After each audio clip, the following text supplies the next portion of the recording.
How you can fix Rockstar games not launching. First off, you want to go to the search bar here. Now on the search bar, go to Windows and Security. Tap on this, Windows Security.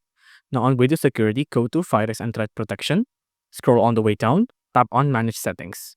On Manage Settings, you want to tap on Add or Remove Exclusions. Tap on Yes. Now on here, you want to add an exclusion. You can see right now I already have an exclusion here, but I'm just going to remove this for example's sake. You want to tap on Add an Exclusion. Tap on Folder.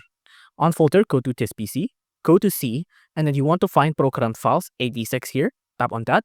Now you want to go ahead and find a folder called Rockstar Games, like these, right? So Rockstar Game right here. Tap on this and then tap on Select Folder.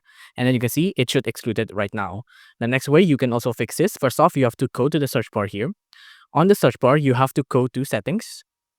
Now, from Settings here, you want to go ahead and go to Apps. On Apps, go to Install Apps.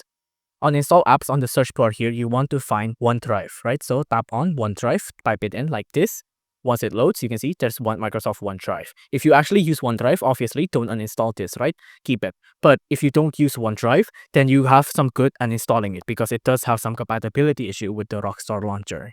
The last method I'm going to show you, first off, you have to go to the folder. Now on the folder, go to This PC, go to C. On C, you want to go to Program Plus 86. On here, find the Rockstar Games. Now on Rockstar Game, rename this like this.